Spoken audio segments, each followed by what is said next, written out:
Hi hello నమస్కారం మిత్రులారా. ఇక్కడ ఒక విషయం చెప్పబడుతుంది.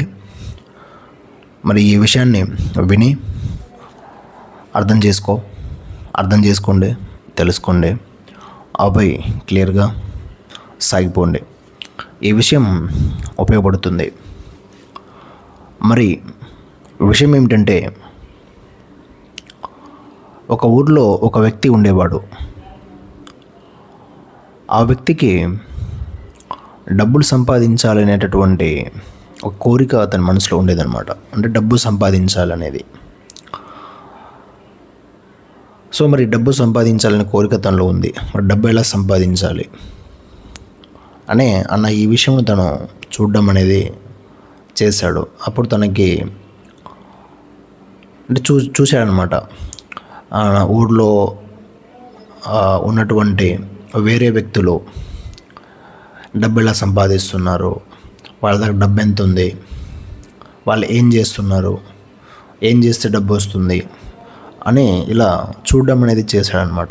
చూసినప్పుడు తనకు ఈ డబ్బు ఎలా సంపాదించాలి అన్న ఈ విషయం పైన తనకు అంటే అర్థమైందన్నమాట. తను తెలిసింది, ఓకే డబ్బు అనేది ఇలా అంటే ఒకరు పట్ల మీ డబ్బులు సంపాదిస్తున్నారు, ఒకరేమో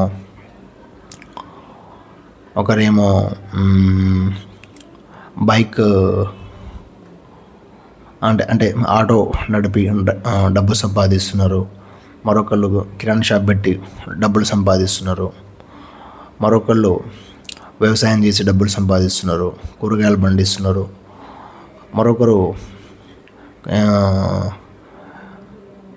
బస్తాలు కుట్టడం, మరొకరు ఫోన్లు డిజైన్ చేసి అంటే ఫోన్లు ఏర్పాటు చేసి టీవీలు ఏర్పాటు చేసి అమ్ముతున్నారు. సో ఇలా డబ్బు అనేది ఇలా సంపాదిస్తున్నారు. ఇలా ఓకే అంటే వీటిని అమ్మి డబ్బు సంపాదిస్తున్నారు అన్న విషయం అన్నది తనకి అర్థమైందనమాట, తెలిసింది. ఆ తర్వాత తను కూడా ఒక డబ్బు ఇలా సంపాదించవచ్చు అని తనకి అర్థమైన తర్వాత తను కూడా డబ్బు సంపాదించాలనే కోరిక తనలో ఉంది కదా.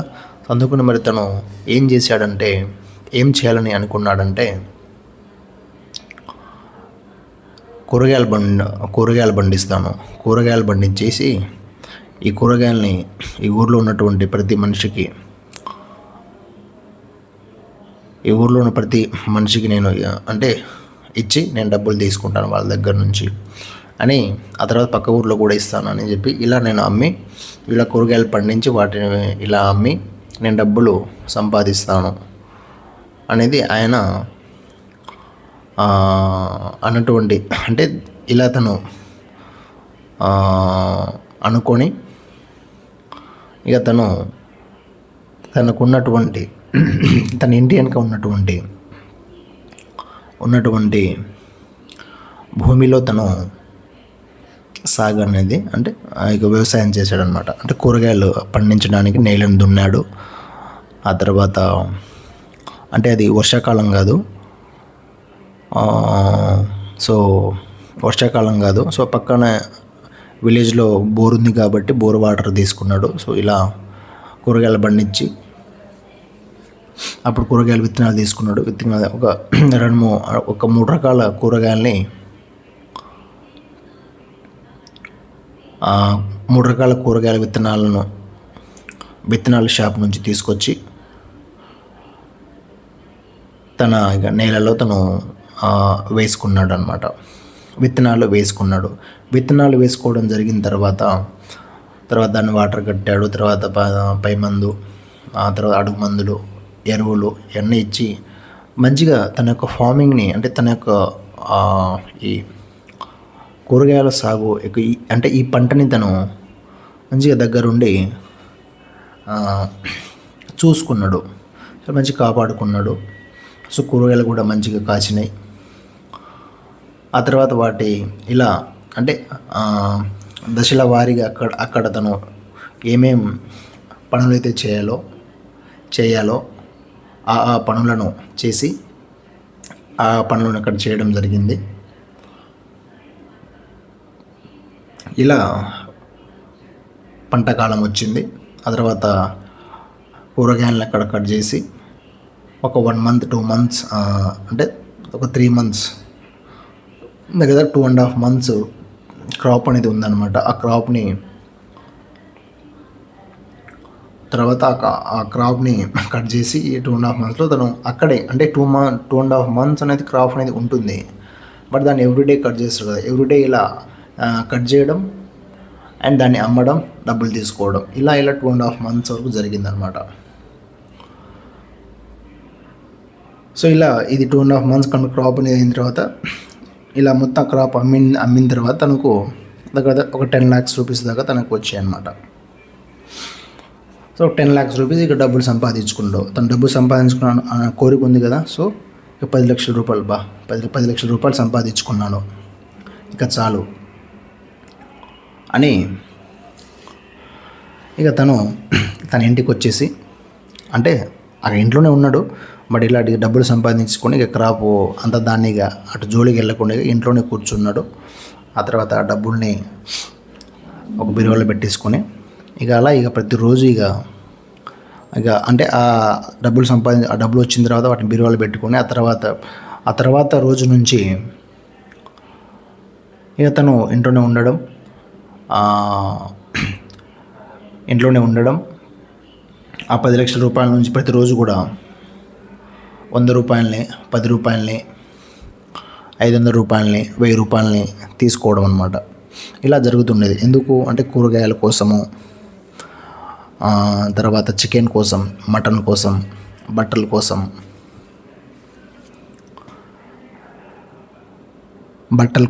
తర్వాత చెప్పుల కోసం, తర్వాత సినిమాకి వెళ్ళడం కోసం, ఇలా అనమాట. మధ్యలో అలానే టూర్లకు కూడా వెళ్ళడం అనేది, అంటే వేరే వేరే ప్రదేశాలను కూడా చూడడానికి కూడా వెళ్ళడం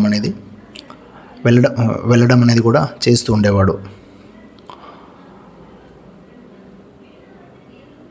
సో ఇలా కంటిన్యూగా ఇలా అనమాట, అంటే జరిగేది అనమాట. ఇక తర్వాత అంటే తను ఇప్పుడు ఈ ఫార్మింగ్ చేసుకున్న తర్వాత వచ్చిన అమౌంట్ నుంచి ఇలా తను చేస్తూ ఉండడమే జరుగుతుంది. ప్రతిరోజు ఫుడ్, ఆహారం కోసం, అంటే కూరగాయలు ఇక తను పండించట్లేదు కదా, మరి కూరగాయలు కావాలి కదా, మరి కూరగాయలను బయట మార్కెట్లో తీసుకోవడం, ఆ కూరగాయల కోసం ఎవ్రీడే ఒక 100 to 150 రూపీస్ అనేటివి అయ్యేటి అనమాట. సో ఇలా తర్వాత ఇక ప్యాడీ కూడా తను అంటే రైస్ కూడా తను పండించుకోవట్లేదు. సో బియ్యం కూడా బయట నుంచి తీసుకోవడమే జరిగేది. సో ఇలా తనకు సంబంధించినటువంటి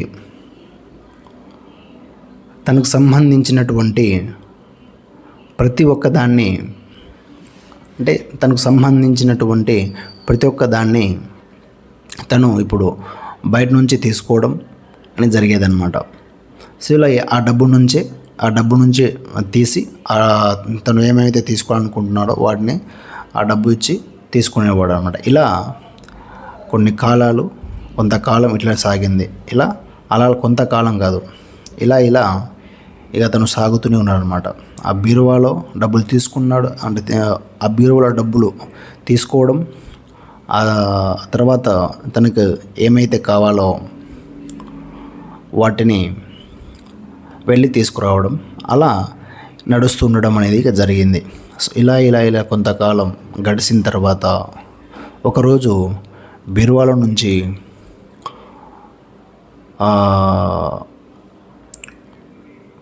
అంటే తను బీరువాని అట్లా చేయి పెట్టి, అంటే బయట నుంచి తన తలకాయలో బయట ఉండేదన్నమాట, చేయి పెట్టేసి ఒక నోట్ని తీసుకునేవాడు అనమాట. ఇట్లా జరిగేదన్నమాట.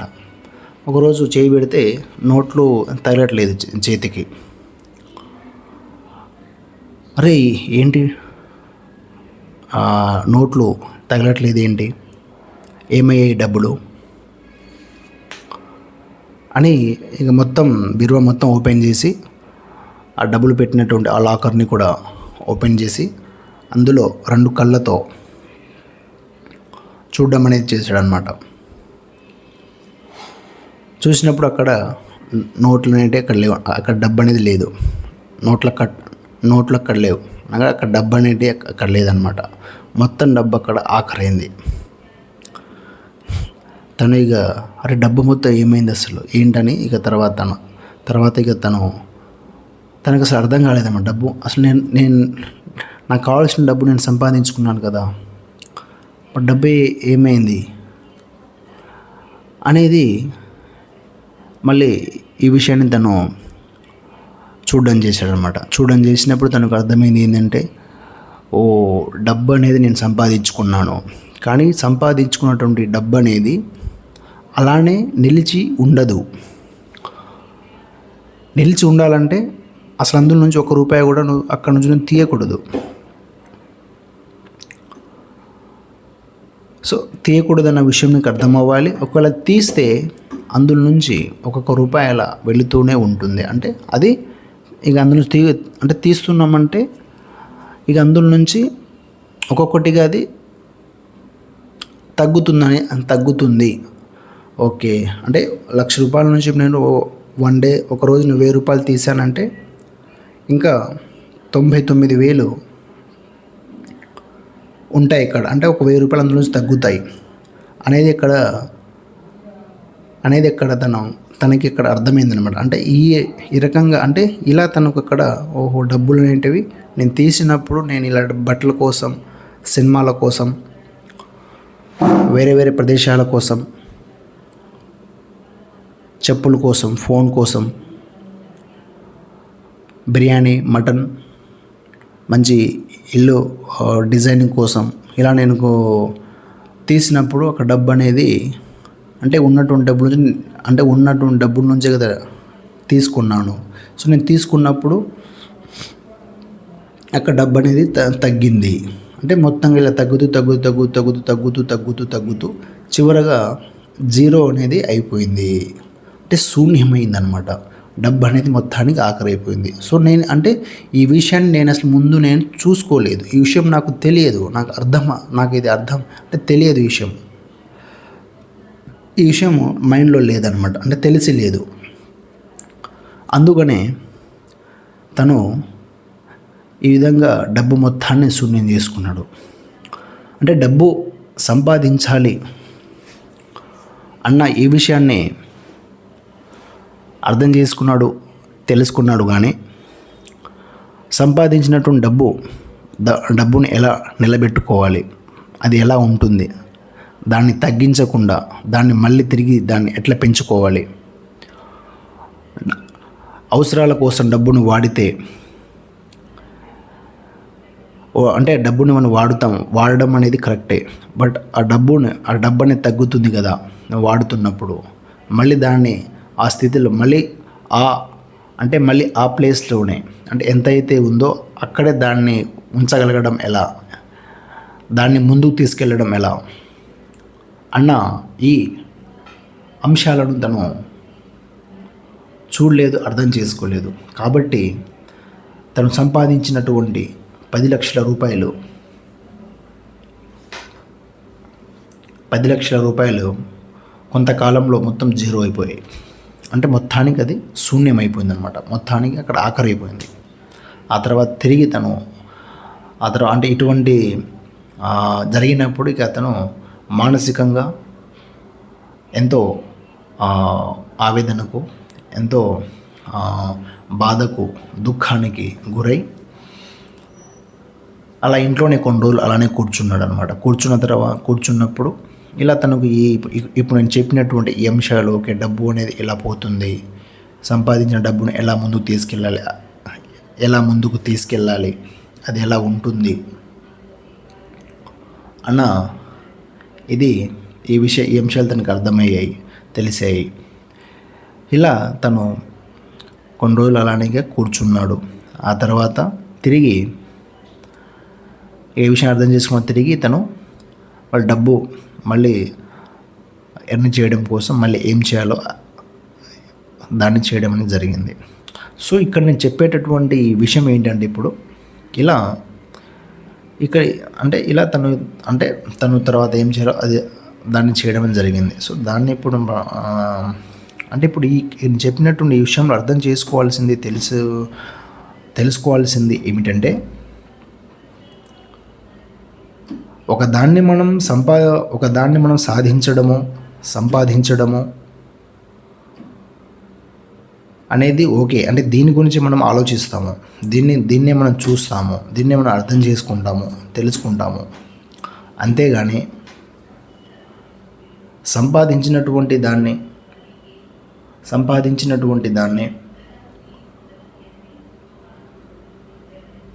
సాధించినటువంటి దాన్ని ఎలా మనం నిలబెట్టుకోవాలి, ఎలా దాన్ని కాపాడుకోవాలి, ఎలా దాన్ని ముందుకు తీసుకెళ్ళాలి అంటే అక్కడే నిలబడి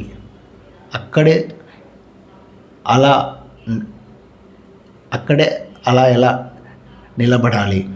నిలబడగలగాలి అన్న ఈ అంశాలను మనం అక్కడ చూడము. అందుకనే మనలో ఆస్తి నష్టం అనేది, లేకుంటే పంట నష్టం అనేది, అంటే మనకు మనము దేన్ని కూడా మనము చూడము, ప్రతి దాన్ని మనం సరిగ్గా చూడం అనమాట. కొంతవరకే మనం చూస్తాం, తర్వాత దాన్ని మనం పక్కన పెట్టేస్తాం. మనకు అందులో ఏమేమి కావాలో అక్కడ వరకు చూసి మనం దాన్ని మళ్ళీ పక్కన పెట్టేస్తాం, మళ్ళీ అలా కూర్చుంటాం అక్కడ. తర్వాత మళ్ళీ అక్కడ మిస్టేక్ వచ్చినప్పుడు, ఏదైనా ఎఫెక్ట్ జరిగినప్పుడు అక్కడ మనం తిరిగి ఆ విషయాన్ని మళ్ళీ మనం అక్కడ చూడడం అనేది జరుగుతుంది. సో ఇలా కాకుండా మనం ముందే ఏదైనా ఒక దాన్ని మనము చేస్తున్నామంటే, ఏదైనా ఒక దాన్ని మనం తీసుకున్నామంటే, దాన్ని మనం చేస్తున్నామంటే అది ఏమిటనేది మనకి అర్థం అవ్వాలి, తెలియాలి. దాని చుట్టూ ఉన్నాడు అంటే అది ఏమిటి, అది ఎందుకు ఉంది, అది ఎంతవరకు, అది ఎలా వచ్చింది, అది ఎలా వస్తుంది, దాని తాలూకుకు సంబంధించినటువంటి అడ్రస్ను మనము వివరాలనే అడ్రస్ మనం తెలుసుకోవాలన్నమాట, అర్థం చేసుకోవాలి క్లియర్గా. అర్థం తెలుసుకున్నప్పుడు మనం అక్కడ మనం నష్టపోకుండా, దుఃఖానికి గురి కాకుండా, బాధకి గురి కాకుండా, దుఃఖానికి గురి కాకుండా, ఎటువంటి గందరగోళానికి గురి కాకుండా ఈ యొక్క లైఫ్ అనే మ్యూజిక్తో క్లియర్గా, ఆనందంగా సాగిపోవడం అనేది జరుగుతుంది. సో ఇదే విషయము, నేను ఇక్కడ చెప్పాలనుకున్నటువంటి విషయము మిత్రులారా. సో ఈ విషయాన్ని విని అర్థం చేసుకోండి, తెలుసుకోండి. రైట్, తిరిగి మళ్ళీ మరొక విషయంతో కలుద్దాం. Right, bye.